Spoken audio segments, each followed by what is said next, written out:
जय गुरुदेव। स्वागत है आप सबका आपके अपने चैनल 1008 खेचरी विशेषज्ञ में।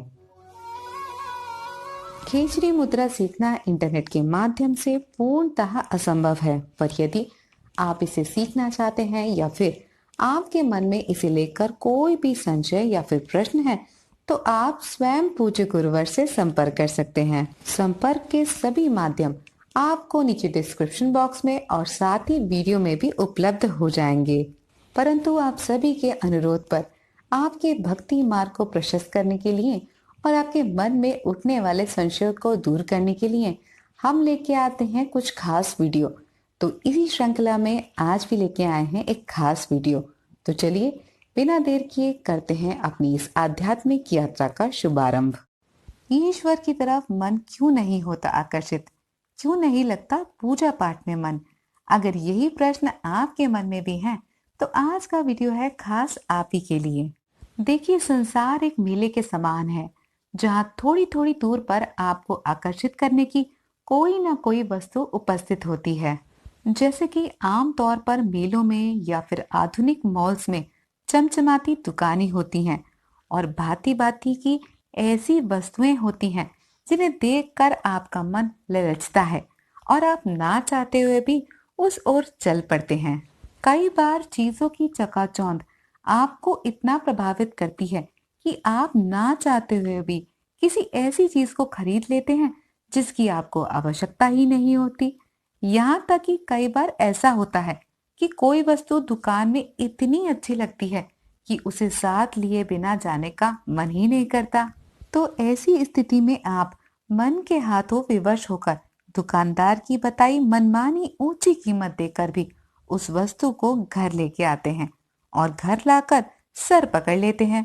सोचते हैं कि हम इसे क्यों लेकर आए हैं, इससे अच्छा तो हम कुछ और खरीद लाते, है ना?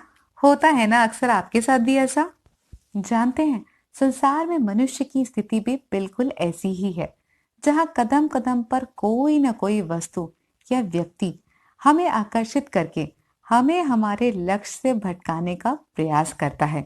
और हमारे इस संसार में आने का लक्ष्य मात्र और मात्र ईश्वर प्राप्ति है।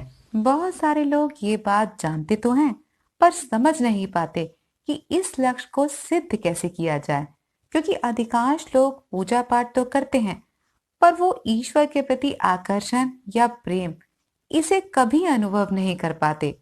कहा जाता है कि ईश्वर की कृपा के बिना ईश्वर को समझना असंभव है।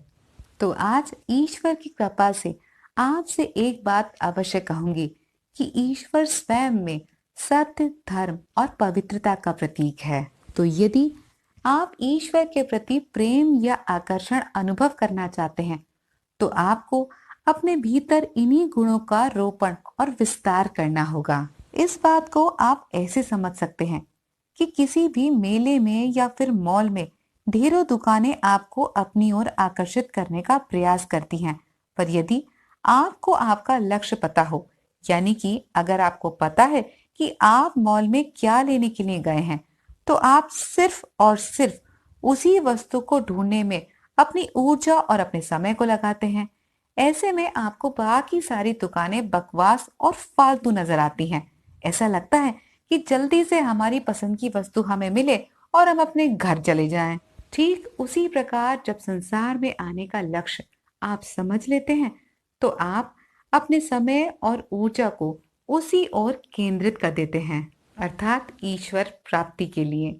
यहाँ आपको एक बात स्पष्ट रूप से अवश्य कहूंगी कि ईश्वर प्राप्ति के लिए जप तप और पूजा पाठ पर्याप्त नहीं है। इसके लिए श्रेष्ठ आचार, विचार और व्यवहार का होना अनिवार्य शर्त है। क्यों? क्योंकि मनुष्य का जीवन ईश्वर का सबसे उत्कृष्ट उपहार है। मनुष्य ही एकमात्र ऐसा जीव है जो न केवल सोच सकता है, अपने वातावरण से प्रभावित हो सकता है, वरन उसे प्रभावित भी कर सकता है और उसे बदल भी सकता है। तो जो भी मनुष्य ईश्वर की इस योजना को समझकर श्रेष्ठ आचार, विचार और व्यवहार का इस संसार में प्रदर्शन करते हैं, उनके भीतर स्वतः ही ईश्वरीय गुण उत्पन्न होने लगते हैं। इस अवस्था में आप स्वतः ही ईश्वर के प्रति प्रेम और आकर्षण अनुभव करने लगते हैं। बिल्कुल उसी तरह जिस तरह मक्खी शहद की ओर आकर्षित होती है, एक शराबी शराब की ओर आकर्षित होता है और एक चुंबक चुंबक की ओर आकर्षित होती है। अर्थात गुण ही गुणों को आकर्षित करने लगते हैं। इसीलिए आपसे कहूंगी कि स्वयं को बाहर से नहीं बल्कि भीतर से श्रेष्ठ बनाने का प्रयास कीजिएगा। आशा करती हूँ मेरी बातें आप तक अवश्य पहुंची होंगी और आपके मन का संशय भी दूर हो गया होगा। चलते चलते आपसे इतना ही कहूंगी कि बाहरी आडंबर से मनुष्य को प्रभावित किया जा सकता है, उन्हें मूर्ख बनाया जा सकता है, पर ईश्वर को नहीं। इसीलिए अच्छे कर्म करते रहिएगा और ईश्वर से प्रेम करना कभी मत छोड़िएगा। आज के लिए बस इतना ही। फिर मिलेंगे अगली वीडियो में। तब तक के लिए जय गुरुदेव, जय बद्री विशाल।